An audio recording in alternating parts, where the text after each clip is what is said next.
We have our foot on the neck of San Diego, and it will stay there. That threat from a railroad titan sentenced a growing city to the sidelines until John D. Spreckels promised the impossible. 17 tunnels blasted through 11 miles of crumbling canyon wall. 13 years, a secret lawsuit, and $18 million later, Spreckels stood victorious, just as nature began its counterattack. What drove a man to gamble his fortune and his health on a railroad that engineers swore could never last? And how did the land fight back? The showdown begins with San Diego's race to escape a stranglehold. San Diego's harbor stretched wide and deep, a natural gateway to the Pacific. Yet for decades it sat quiet, boxed in by decisions made hundreds of miles away.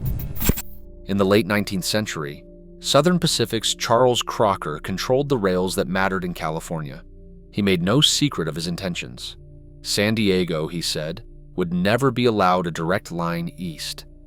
The city's fate was sealed by a network of tracks that bent north, bypassing the bay and favoring Los Angeles. When the Santa Fe Railway finally reached San Diego in 1885, hope flickered, but the victory was hollow. Santa Fe's executives packed up, moved their main offices to Los Angeles, and left San Diego as a branch line, a dead end on the map. The consequences rippled through every street and wharf. Freight rates stayed high, businesses struggled to compete, and ships that might have filled the harbor sailed elsewhere. Los Angeles boomed, fueled by rail connections that San Diego could only envy. The city's leaders watched as opportunities slipped away, blocked by monopoly and geography. For every new business that tried to take root, there was the same obstacle: no direct way to get goods to the rest of the country. Behind the scenes, railroad politics played out like a chess match.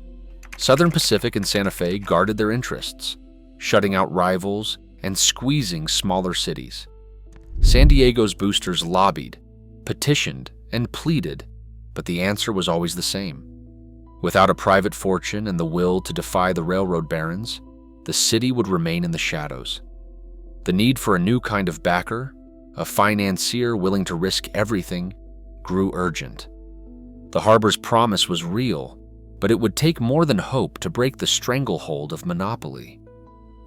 Carrizo Gorge cuts through the desert like a scar, its walls rising nearly 1,000 feet above the canyon floor. For 11 miles, there was no gentle slope, no easy passage, just sheer volcanic rock and the remnants of prehistoric landslides, fractured and unstable, daring anyone to try. Surveyors measured, calculated, and shook their heads. The numbers alone seemed to mock the idea of a railroad. 17 tunnels bored through nearly 2.5 miles of stone, each one a gamble against collapse. 14 wooden trestles would have to span the ravines, some clinging to ledges 900 feet above the dry riverbed, exposed to winds that could tear a building from its moorings. The canyon's geology was a puzzle with no stable answer. Every foot of progress meant working inside rock that had already proven it could move without warning. Engineers faced daily temperature swings of 75 degrees Fahrenheit, with summer heat climbing past 110 degrees Fahrenheit. Metal rails stretched and buckled, timber dried to tinder, and blasting powder sweated in the relentless sun. To cross this gorge would cost more than money. It would demand a kind of stubbornness that bordered on defiance. The landscape itself became the adversary, indifferent to ambition, always ready to reclaim what little ground was won. The scale of the challenge was clear in every surveyor's note and every failed proposal. Only someone willing to risk everything would even attempt it. The canyon waited, silent and unyielding, for a challenger bold enough to try. John D. Spreckels was already a fixture in San Diego's life long before he set his sights on the canyon. The son of Claus Spreckels, known as the Sugar King, he had built his own empire: hotels, streetcars, and newspapers, each one tying his name tighter to the city's future. On December 14, 1906, he signed the charter for the San Diego and Arizona Railway. The estimated cost was $6 million. The promise was simple: a direct line east, no matter the obstacles. Spreckels' announcement was met with skepticism and, in some corners, outright laughter. Even the engineers who surveyed the Carrizo Gorge route called it impossible. But Spreckels was undeterred. He began assembling capital and quietly accepted funding from E. H. Harriman, the head of Southern Pacific. Harriman wanted the line built but kept his support secret, fearing the backlash if the project collapsed. For a time, Spreckels had the backing of a railroad titan. Then, in 1909, Harriman died suddenly. The Southern Pacific Board moved quickly, filing a lawsuit to recover $3 million they had funneled into the project. The case dragged through the courts, with internal memos and backroom testimony laid bare. In the end, the judge ruled in Spreckels' favor. There would be no reimbursement. The risk and the burden would be his alone. With the lawsuit behind him, Spreckels committed his own fortune to the impossible route. Private letters from the era show a man driven by something more than profit, a stubborn loyalty to San Diego, and a determination to break the city's isolation. He understood the risks. The canyon would demand more than money. It would test his health, his patience, and his reputation. But with the charter in hand and the courts behind him, Spreckels set the project in motion. The challenge had been accepted, and the first rails were about to be laid. Trouble came from every direction. In 1911, the Mexican Revolution spilled across the border, turning the railway's 44-mile stretch through Baja into a war zone.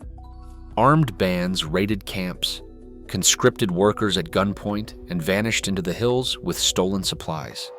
Telegraph wires were slashed, leaving crews cut off from orders and news for days at a time. Progress stopped, not because of rock or heat, but because men with rifles made the line their battleground. Even when the rebels moved on, nature had its own chaos to unleash. The winter of 1916 brought the Great Flood. Rain hammered the desert, washing out bridges and burying track under mud and debris. Repairs stretched on for months, with every gain erased by fresh damage. The cost of materials soared. Steel, timber, and dynamite prices jumped as much as 150%, driven by shortages and war in Europe. Then, in 1917, a new order arrived from Washington. The United States, now in World War I, seized control of every railroad in the country. Construction in Carrizo Gorge ground to a halt as federal officials redirected resources to the war effort. Crews waited for word, watching the sun bake their unfinished work. Only after months of negotiation did Spreckels secure a special exemption, arguing that the line was essential for military bases on the coast. Even with permission, the delays had drained morale. Years of sabotage, flood, and government red tape had left the project battered before the worst of the canyon was even behind them. Men in canvas hats and sweat-darkened shirts lined up at dawn, hammers and drills in hand, staring down the throat of a canyon that seemed determined to swallow them whole. Work in Carrizo Gorge was a daily wager. Each swing of the pickaxe, each charge of dynamite, a bet against rock that could shift at any moment. The tunnels ran black and close, echoing with the sound of drills and the distant rumble of falling stone. Cave-ins were not rare. They were expected. One morning, a wall of fractured breccia gave way without warning, burying a laborer beneath tons of rubble. The accident log recorded his name and the date. The rest of the crew kept digging, their silence a kind of tribute. Summer storms rolled over the canyon, turning dry gullies into torrents. Flash floods swept away equipment and left rails twisted like wire. Timber trestles groaned under the weight of mud and debris. There were days when the only thing holding the project together was the stubbornness of men who had nowhere else to go. Letters home spoke of exhaustion and fear, of hands blistered raw, and nights broken by the howl of wind through half-finished tunnels. Some workers deserted. Others drank themselves numb against the heat and the dread of another collapse.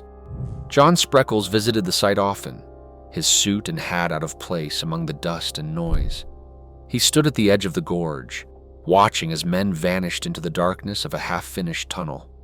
The strain showed in his posture, the lines on his face deepening with each setback. A physician's note from 1919 described the toll. Nervous collapse, the result of prolonged exposure and unrelenting stress. Spreckels pressed on, refusing to let the canyon win. But the cost was written in his trembling hands and the hollow look in his eyes. The railroad was being built with more than steel and timber. It was paid for in sweat, blood, and years shaved off a man's life. On November 15, 1919, a crowd gathered on a narrow ledge above Carrizo Gorge, the air thick with dust and anticipation. After 13 years of setbacks and disasters, the last rail had been laid. John D. Spreckels, now visibly aged and unsteady from the ordeal, stepped forward to drive the final spike.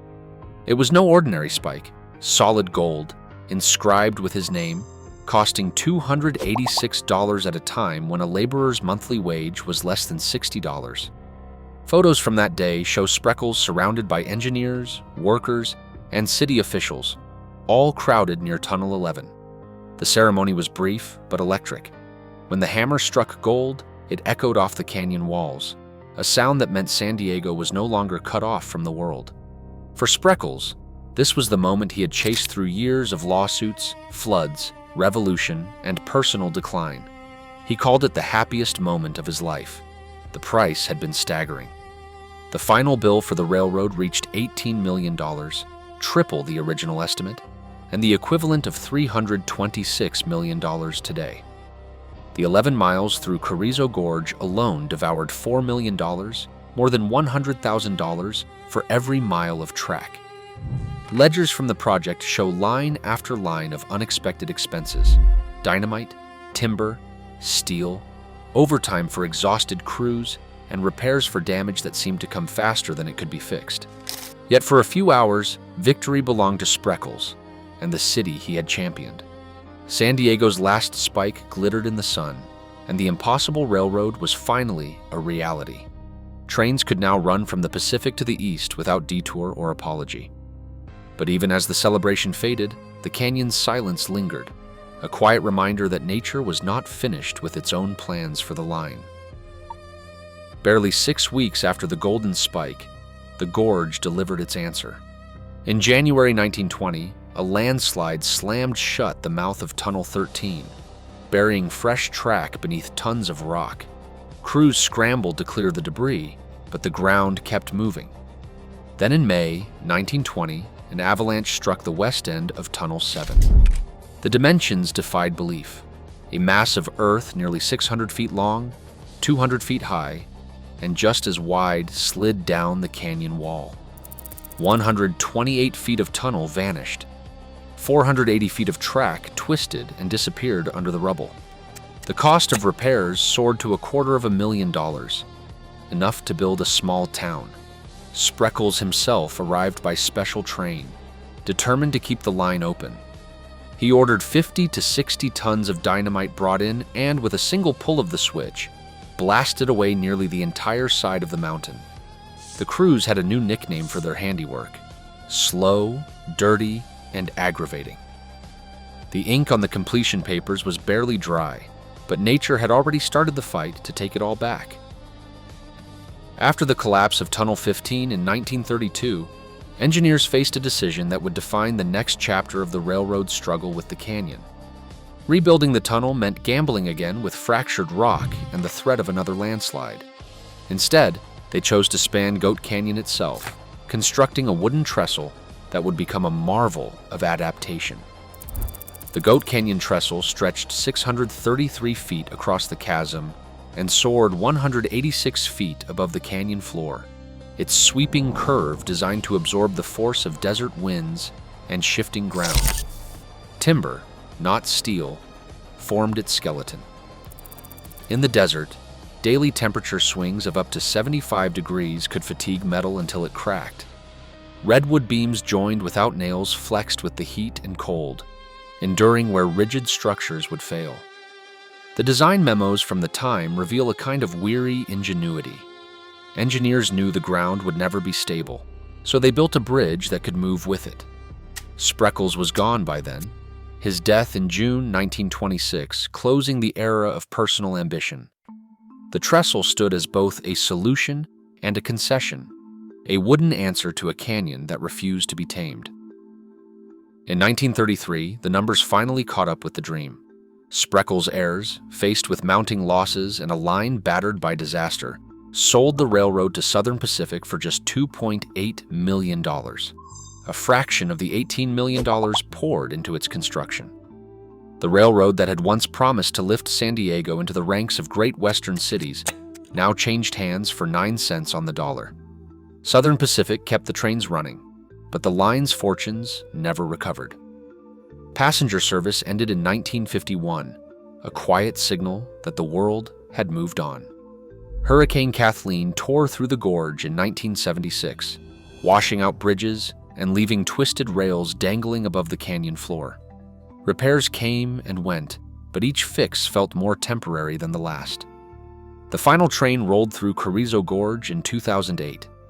Now the tunnels gape empty, and the Goat Canyon trestle stands alone against the wind. Freight cars from decades past lie rusting in the ravines below, their cargo long forgotten. The impossible railroad remains, not as a triumph, but as a monument, silent and weathered, unfinished in its long battle with the land. Those tunnels and trestles still cut through Carrizo Gorge, battered by time but unclaimed by nature. As droughts, fires, and earthquakes intensify across the West, the line's ruins remind us that ambition can shape the land, but geology always waits. Every engineering marvel we build now faces the same question. How long can we hold what we dare to conquer? Share your thoughts on ambition and nature below.